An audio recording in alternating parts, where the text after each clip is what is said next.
Live every day as if it were the last, because before you know it, time goes past and life's just not that long. Tell all you love that you love them so, because even if you do, they might not know, and one day we'll all be gone.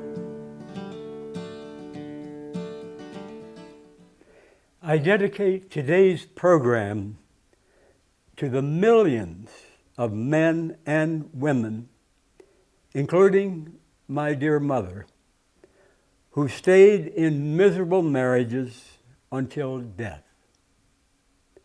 Millions of men and women across the world feel pressured by religion to stay in miserable marriages. Millions of men and women pressured by family or by law to stay in miserable marriages. Millions of men and women where one or both are miserable for decades in their marriage. Millions of men and women deeply yearn for passionate romance and affectionate hot sex with someone. And sadly, millions of men and women die never having passionate romance and affectionate hot sex with anyone in their life. Talk about tragedies. Some of them turn to booze. Some, like my mother, become addicted to sugar shit, ice cream, cake, cookies, candy that she often ate before she went to sleep at night. An awful sad substitute for the passionate romance and affectionate sex that she yearned for. Some people become gamblers. Some become workaholics. People who are not happy in their marriage and are yearning for passionate romance and hot sex with someone. Some go shopping like crazy for stuff they do not need. Some bury themselves in religion. Some have sex with someone outside their marriage but lie about it and feel ashamed and guilty. I am so glad I never married any woman or any man. I can be deeply and openly in love with two or more men at the same time. I would feel trapped. I would feel caged. I would feel suffocating in marriage to only one person. I strongly support equal rights for any woman to be top-free in public, as I am, when warm enough, if she wants to be top-free. Imagine we went to a town where everyone always wore cloth covering their ears, even in hot weather. We never saw anyone with bare ears in public. You could get fired, thrown in jail, laughed at, beaten up, branded as a dangerous pervert if you showed your naked ears in public. Why are these people ashamed and afraid of seeing bare ears in public? Why this weird taboo? In our society, the same is true of naked cocks, naked balls, naked asses, naked vaginas, naked female breasts? Why the crazy, sick hang-ups about these precious, pleasurable parts of our bodies? Why is it legal to show rifles? Why is it legal to show shotguns? Why is it legal to show revolvers? Why is it legal to show nuclear missiles in public, but not our naked, whole bodies? I enjoy living as naked in public as the law and weather allow.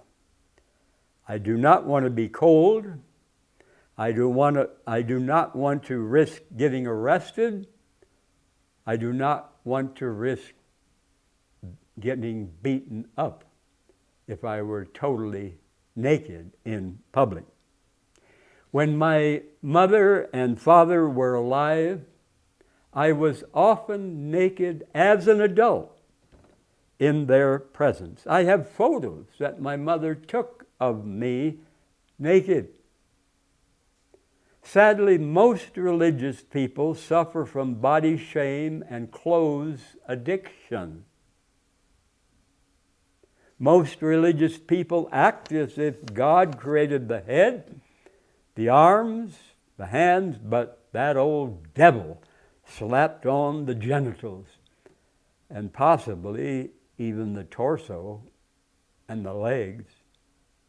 If you believe God created the human body, I don't believe it, but if you believe it, how can any inch be indecent or obscene?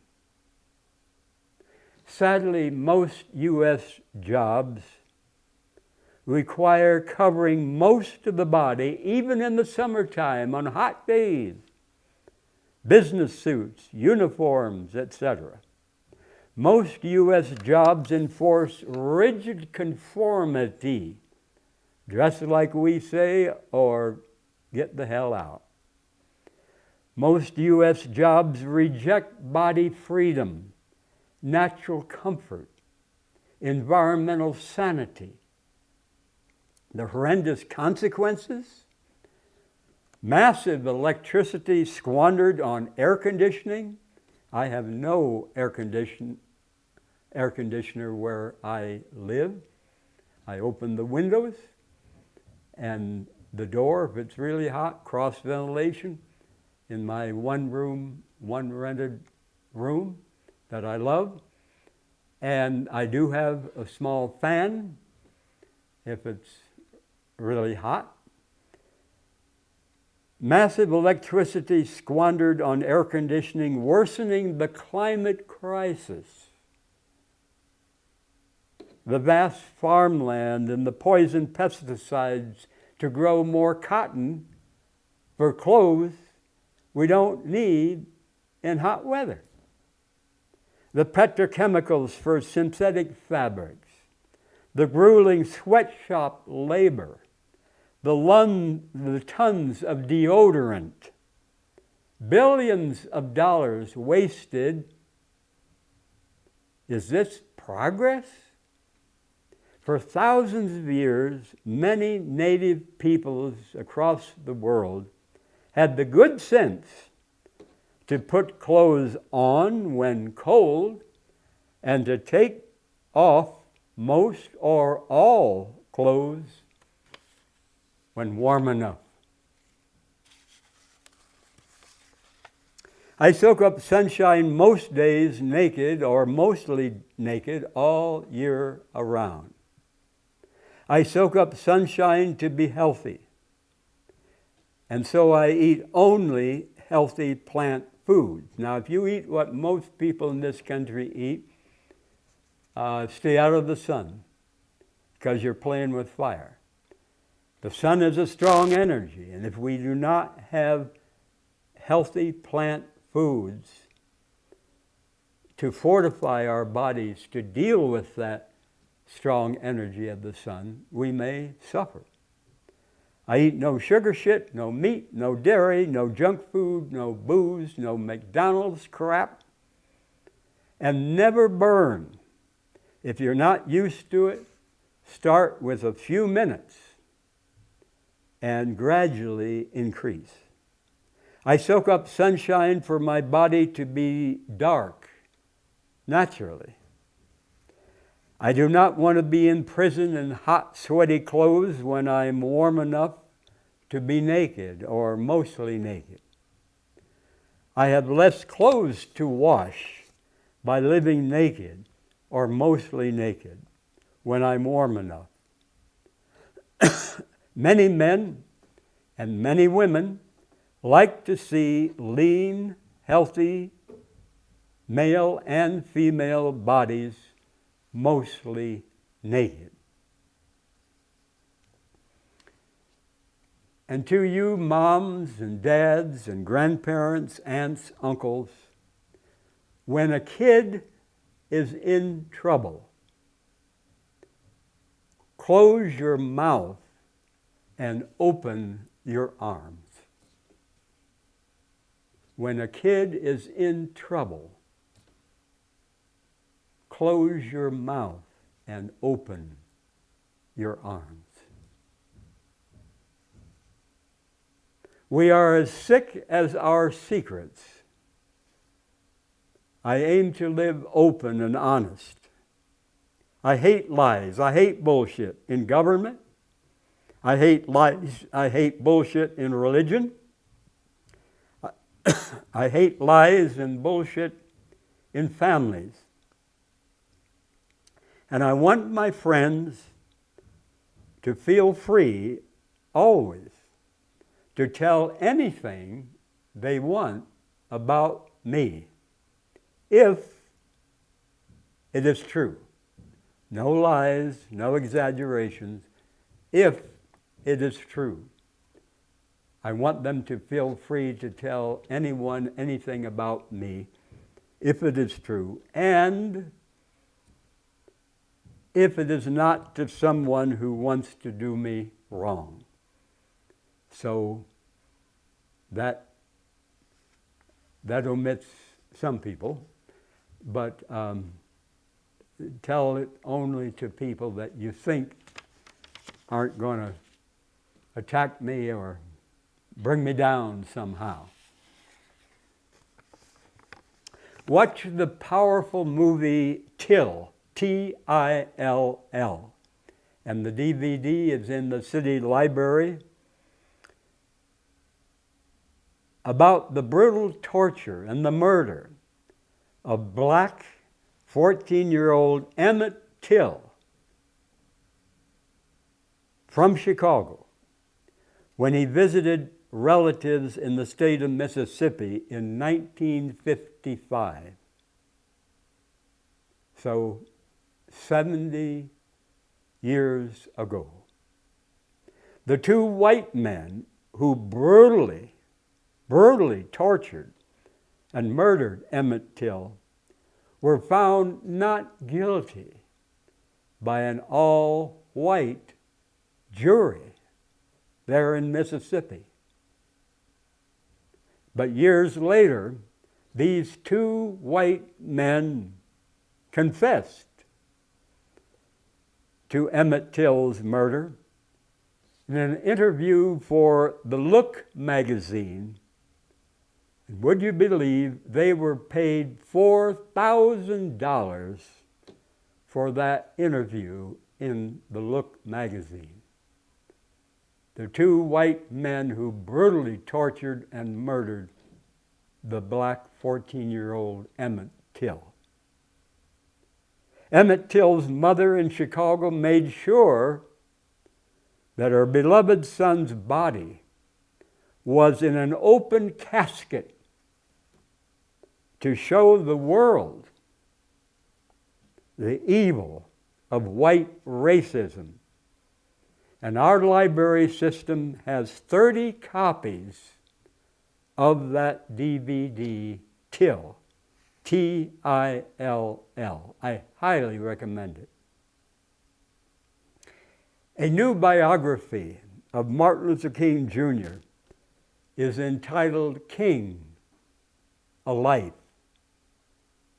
5 copies in our local library system. This book shows how human the prophet Martin Luther King Jr. was. As a young man, he once tried to commit suicide. As an adult, he was hospitalized several times for depression. He was human, and he was a powerful prophet. King, a Life, by Jonathan Eig, E-I-G.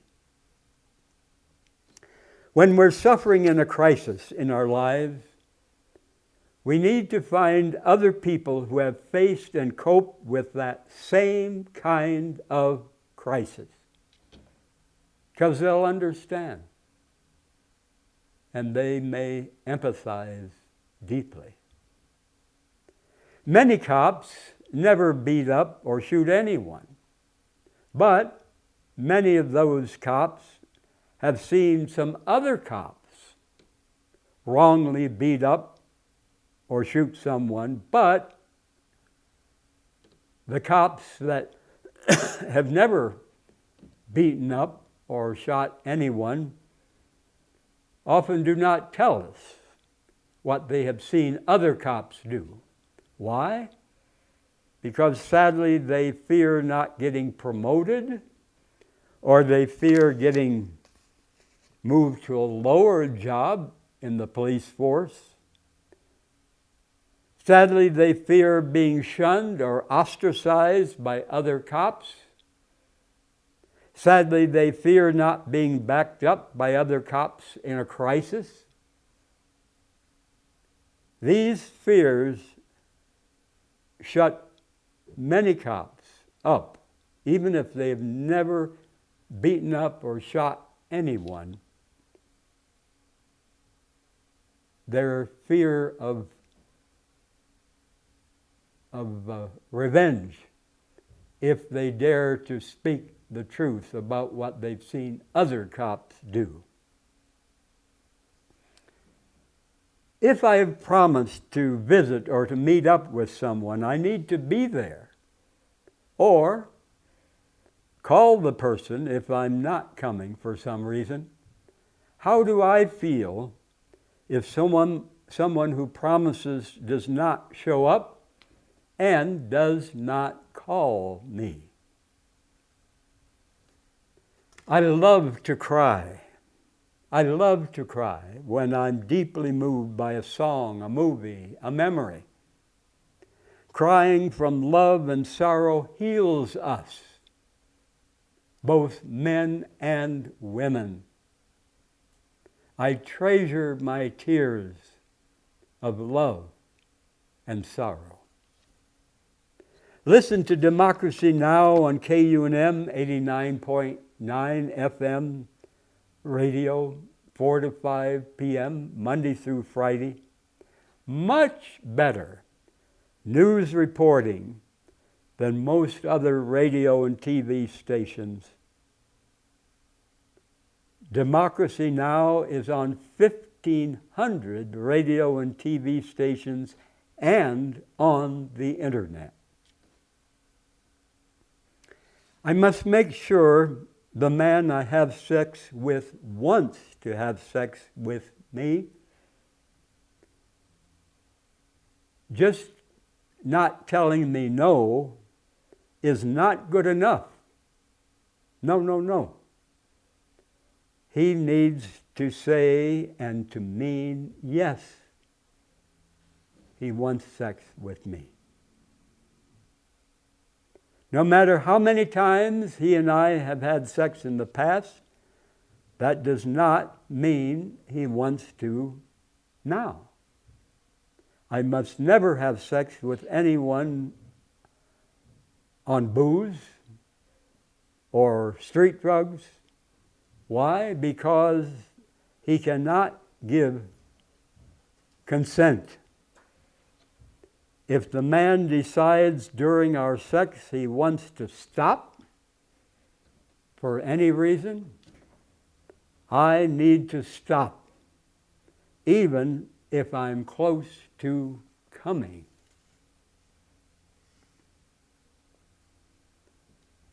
Over 50 years ago, September 11th, 1973, the United States backed the overthrow of the oldest democracy in Latin America. Chile, Chile, Chile, the oldest democracy in Latin America. The United States backed the overthrow of that democracy. War criminals, U.S. President Richard Nixon and Henry Kissinger then supported the bloody dictator Pinochet, who murdered, tortured, disappeared 40,000 people in Chile for the next 17 years in Chile. And their blood was on the hands of Henry Kissinger, U.S. President Richard Nixon, and of course Pinochet himself. Many years ago, I had sex with two New Mexico Catholic priests. They were my friends. Another Catholic priest, Father Dan Jensen, who had been a Maryknoll missionary in Guatemala for years, visited me on our farm in Illinois. I did not have sex with Dan, but he opened his heart to me and told me of his life. He had suffered addiction to booze until he accepted his being gay. One older gay priest friend here, who died years ago, came many times to my men's nudist group at my home near UNM at the time. And sadly, many Catholics would rather have their priest an alcoholic than have their priest being openly in love and making love with a woman or with a man. Sadly, many Catholics would rather have their priest a chain smoker than have their priest being openly in love and making love with a woman or with a man. And sadly, many Catholics would rather have their priests addicted to money and expensive stuff they don't need than have their priest being openly in love and making love with a woman or with a man. Secrecy in religion is poison. Secrecy in families is poison. We're as sick as our secrets. Secrecy in government is poison. I want to live open and honest as, I guess, the most well-known openly gay man in this city. When I graduated from high school 61 years ago, I did not know I was gay. I did not know there were gay people in the world.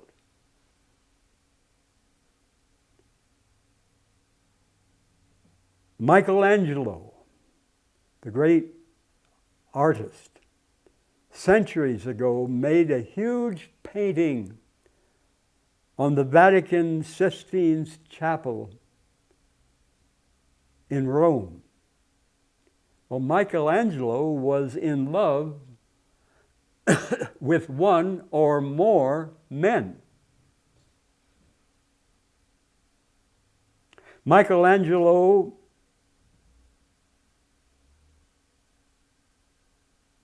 and to think that many people who go into the Sistine Chapel who reject gay people Do they know that that marvelous, huge painting that he did was by an artist who was in love with one or more men? Leonardo da Vinci, centuries ago, designed the uniforms that Vatican guards wear today. Leonardo da Vinci was in love with one or more men.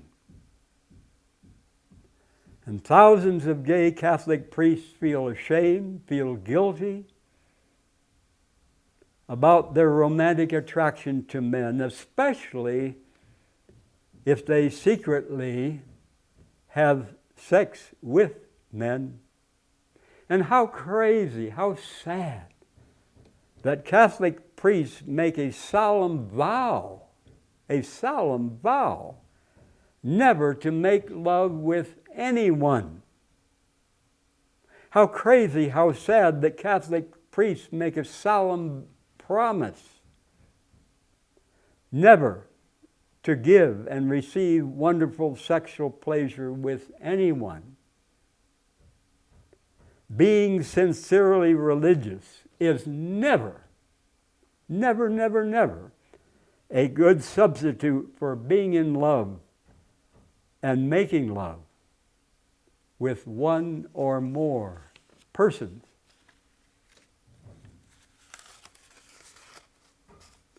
Wars have killed millions of soldiers for thousands of years. Imagine if we could interview those killed soldiers now, if they could speak to us from their graves.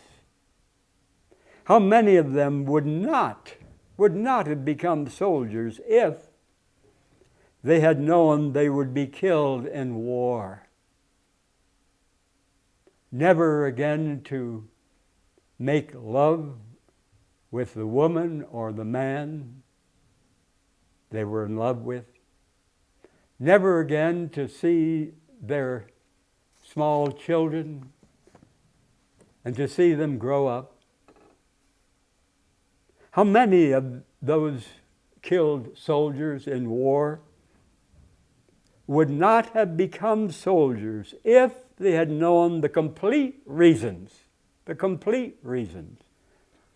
full story of why the war was happening?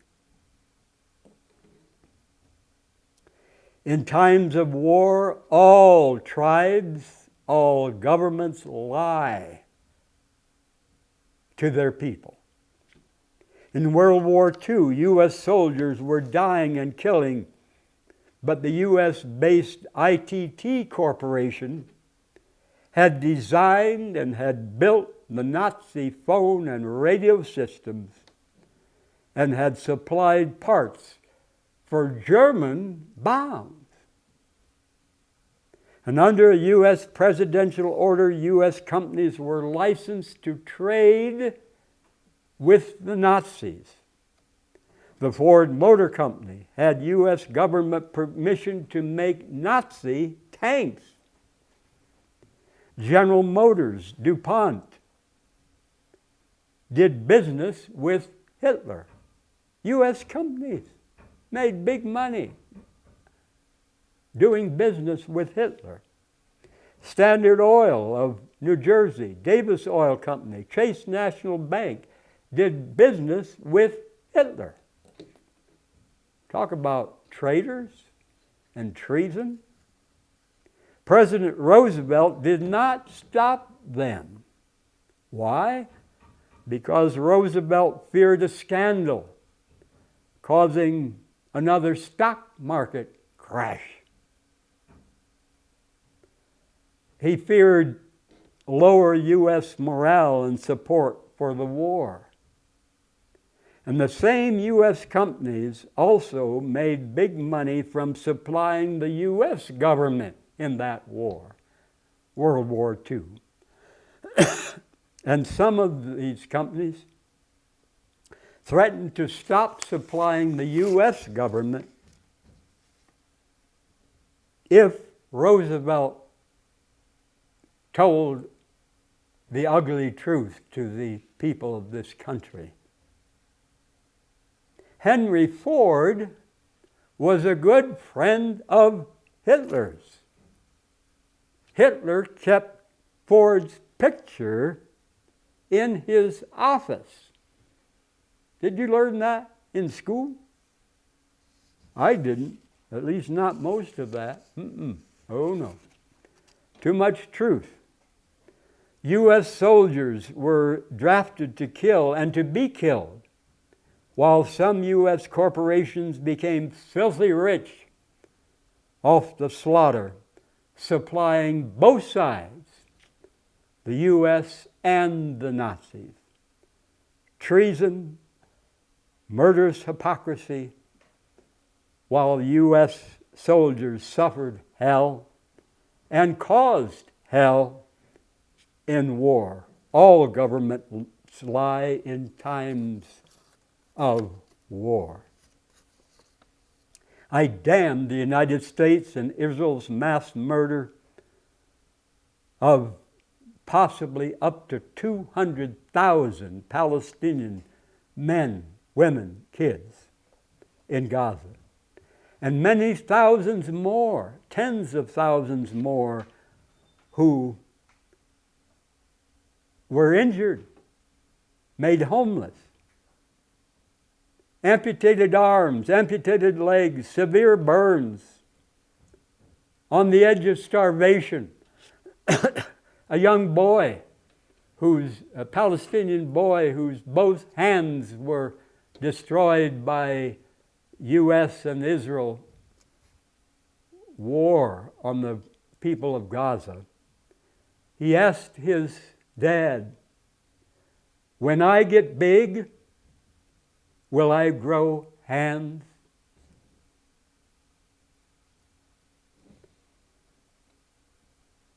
Homes destroyed, living in terror every day, every night, that the next bomb that falls may destroy their whole family in an instant, or leave them paralyzed or blind or with amputated arms or legs. If you pay U.S. federal income tax, you're paying for hell in Gaza, because the U.S. has supplied billions of dollars of weapons to Israel for mass murder. And both Joe Biden and Donald Trump are war criminals against the Palestinian people in Gaza and the West Bank. 1/3 to 1/2 of federal income tax goes for wars, past, present, and future.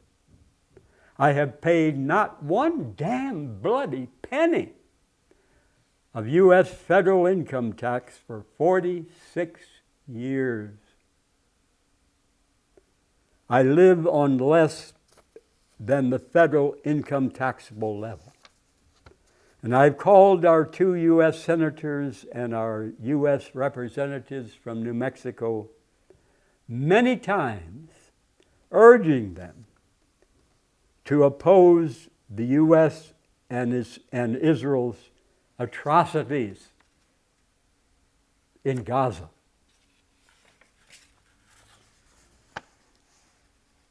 I aim to be friends with any woman, any man, who sincerely wants to be friends with me. I do not need to feel sexually attracted to the person to become good friends. No, no, no. And most men I'm not sexually attracted to. Some men I'm strongly sexually attracted to.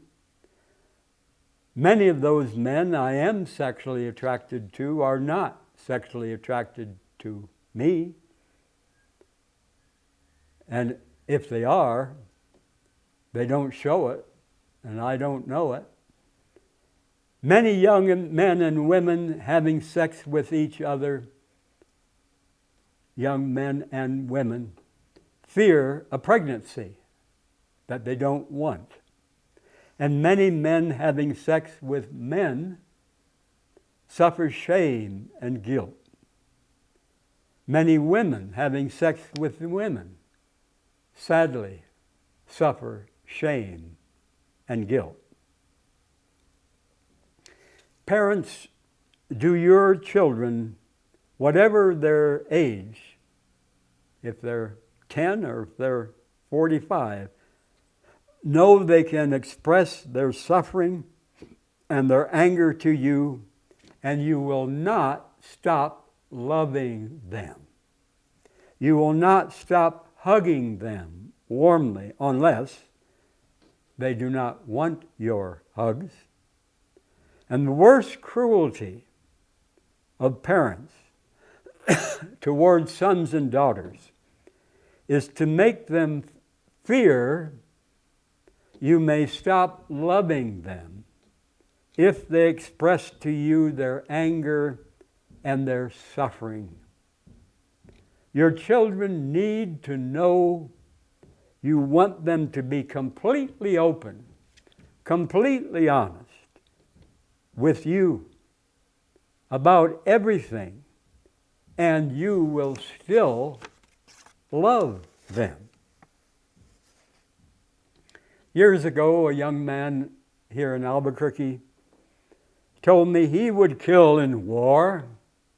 Why? Because in war, you can kill and not get in trouble for killing. That's how he felt. And was that young man deeply loved by his parents? I doubt it. Did he suffer beatings? Maybe. Did he suffer neglect as a kid? Maybe. Did his parents curse and insult him over and over as he grew up? Maybe. Was he warmly hugged often by anyone? Anyone? I doubt it. Hurt people hurt other people unless and until they heal inside. And healing inside can take years with much help from other people.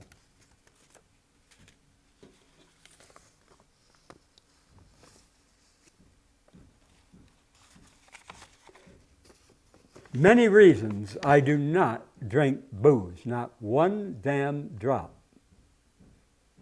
Booze lowers the sex hormone testosterone. Why would any man, any woman, gay, lesbian, bisexual, who loves sex, drink booze that lowers the sex hormone testosterone? Booze makes fat pot bellies. I drink no booze. Booze is high in calories, low in nutrients. The greedy booze companies have no conscience as they target people with emotional weakness and chemical weakness, regardless of the massive harm that booze causes those people. I do not need booze to relax. I do not need booze to dance freely in public. Hell no. I do not want to make it easier for me to commit violence against other people and to say things I later regret. I do not need booze to meet and connect with people. I have no brain cells to kill, to waste. Booze destroys brain cells. I have no money to waste. Imagine if all the money people in Albuquerque, in New Mexico, in the United States, in the world, spend on booze and other illegal drugs, imagine if that money were given instead to help millions of hungry, homeless kids across the world. And even if I would never get drunk, even if I would never become an alcoholic, I do not want someone chemically or emotionally at risk of alcoholism to see me socially drinking and use that as an excuse for them to drink booze. So I drink no booze. Many years ago, many years ago, I drank wine, I drank beer, but not for many years. And now, unless there was a gun to my head, I would not drink any booze. Zero. The soil used to grow grain and grapes to make booze could be used instead to grow healthy plant foods for hungry people to eat. I want to be as healthy as I can be, so I drink no booze. Drinking even some booze makes people less healthy. Booze is a depressant. And if you're already depressed, why drink booze and get more depressed? Booze does not take away any problems. Booze makes the problems you already have bigger. Booze is slow poison to every cell of our body. There is no safe level of drinking booze. And a worldwide study in 195 nations found in 2018 there is no safe level of drinking booze. Zero.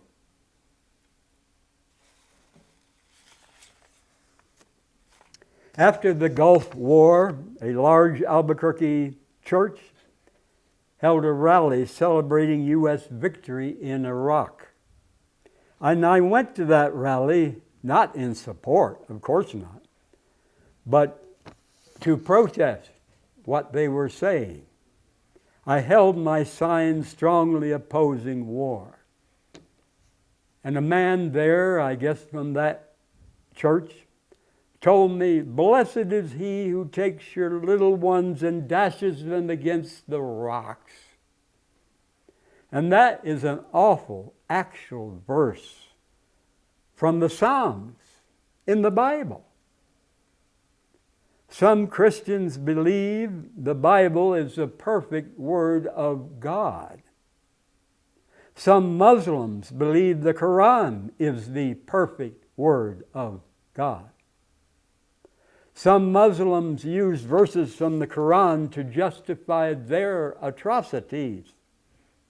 And some Christians use verses from the Bible, like the one I just mentioned, from the Psalms, to justify evil U.S. wars. I highly recommend the great book in our city library, The Atheist Muslim, A Journey from Religion to Reason, by Ali, A-L-I, middle initial A, Rizvi, and maybe I'm mispronouncing, but anyhow, the last name R-I-Z-V-I. And what an honest, heartfelt, personal book he wrote.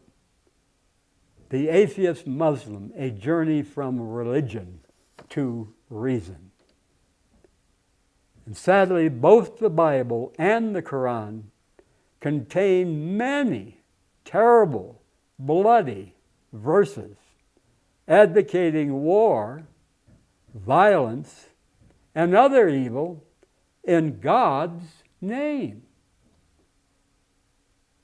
I was a very sincere Christian preacher 59 years ago, but I am no longer a believer.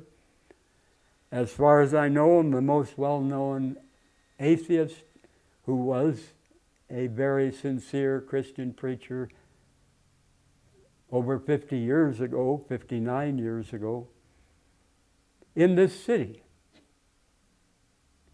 And I'm glad to talk with anyone who wants sincere conversations on why I changed. And it didn't happen overnight. It was a long, long, long journey. And I'm deeply indebted to many, many people who helped me on that journey. So I identified deeply with the author of The Atheist Muslim in his long journey from religion to reason. And I aim never to allow the Bible or the Quran or any other book to turn off my mind and to harden my heart.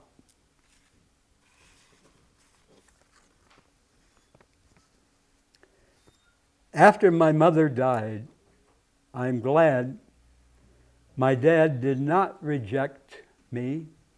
I'm glad my dad did not disown me for being the most well-known openly gay man and nudist back there in Illinois, the community where I grew up, a farm community where many people were church-going and maybe knew no relative, no friend who was openly gay or lesbian or bisexual. And my many controversial, sincere letters published in that local Illinois newspaper did not cause my dad to reject and to disown me, even though my dad was so afraid of what other people think and what other people say. I'm glad that my mother took me from an early age to many funerals, many visitations for neighbors, friends who died. And when I was 6 or 7, my great-uncle Clem, in his 80s, died. Clem never married. I don't know if he was gay. I don't know if he knew there were gay people in the world. But this was back about 1951 when I was 6 or 7. And my mother and I went to his funeral. Not many people, small town, and of course he was an elderly man. And before his coffin was closed, the mortician asked, "Does anyone want to come up for a final viewing?" And here I did, at 6 or 7, to see my dear uncle, great-uncle Clem in the coffin. And my mother went with me to the coffin. And that started a tradition for me.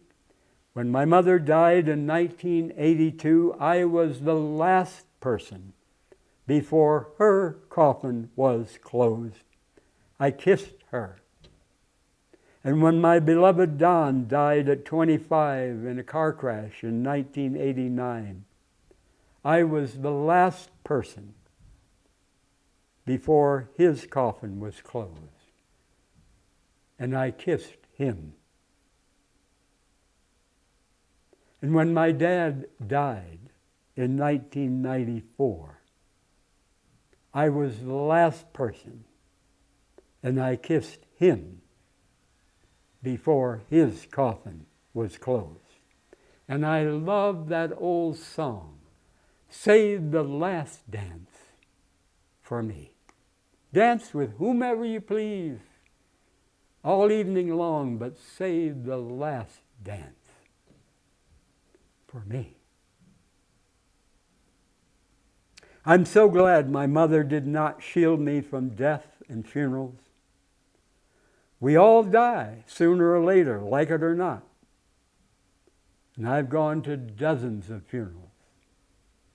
I'm so glad my mother welcomed my being open and honest with her about my being gay, even though she told me she had never known there were gay people in the world before I came out to her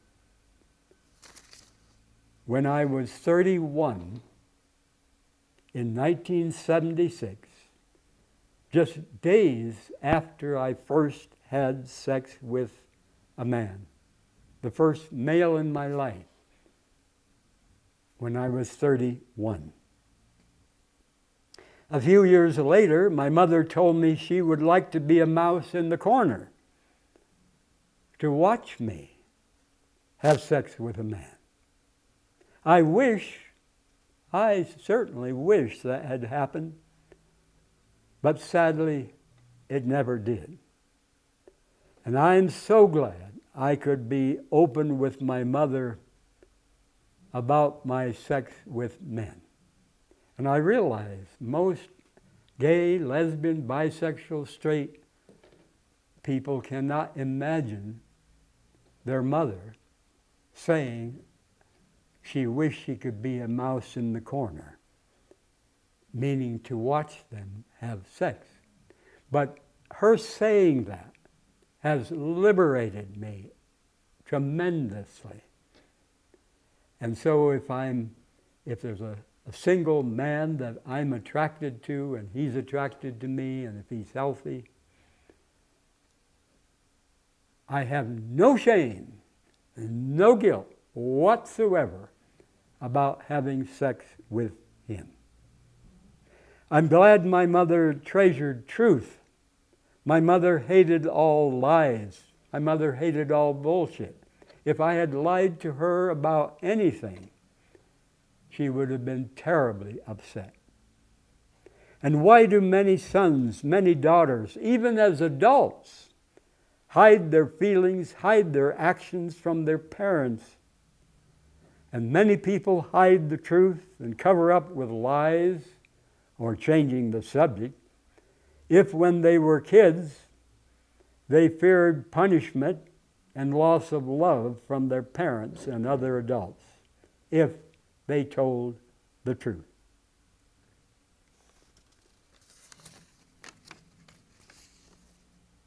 Imagine standing outside casinos, or imagine standing outside certain fundamentalist churches in this city, and ask the fathers and the mothers coming out from the casinos, from the fundamentalist churches, this question: if you had a son and you had to choose between either having your son join the military, go to war, kill men, or having your adult son tell you he enjoys sex and romance with men, which would you prefer? And sadly, many parents, if not most parents,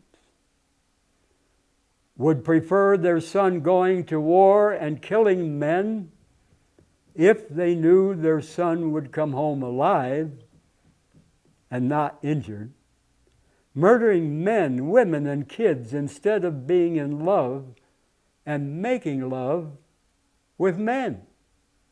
Crazy, evil, insane.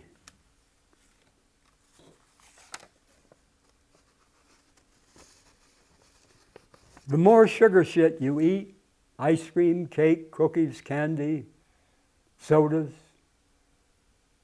and there's lots of sugar also in canned and bottled and packaged fake foods. The more sugar shit you eat, the faster you age. Your brain, your heart, your liver, awful diabetes, and fat. My dear friend Richard Valdez died 2 years ago. He had been on kidney dialysis for, I think, 5 years. And that's hell. Going 3 times a week, 4 hours a time, because your kidneys have been ruined, often by sugar and by meat. If you eat only healthy plant foods. And if you exercise, walking long distances, your chances of getting diabetes and kidney disease are much, much less. I stopped the sugar shit over 40 years ago. Why suffer? Sugar is as addictive as heroin. Do any parents tell their kids that? Sugar is addictive as heroin. Sugar is far more addictive than cocaine.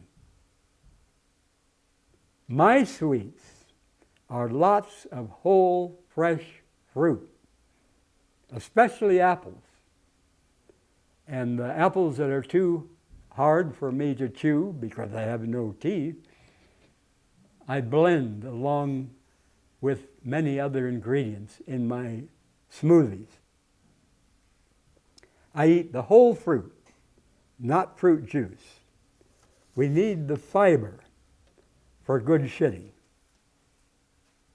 Many years ago, when my mother and I drove past a playground of children, my mother said, "We do not know what those children will live through, what they will suffer when they grow up. We do not know what those children will live through and suffer when they grew up," as my mother saw children playing on the playground.